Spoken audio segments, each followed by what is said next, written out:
Pinaghahanap na ng Philippine Coast Guard ang isang mangingisda sa Subic, Zambales na nawala matapos na mabangga at tumaob ang kanilang bangkang pangisda.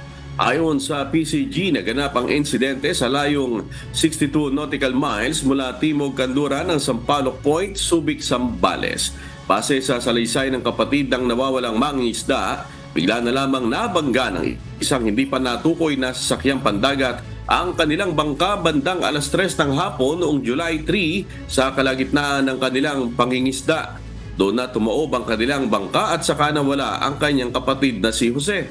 Sa loob ng 3 araw, nagpalutang-lutang sa ibabaw ng isang payaw si Robert Mondoñedo hanggang makita at ma-rescue siya ng nagdaraan na bangka na FBCA Irish May umaga noong July 6. Nag-issue na ng notice to mariners ang PCG at inalerto ang mga mangingisda sa mga kalapit na barangay.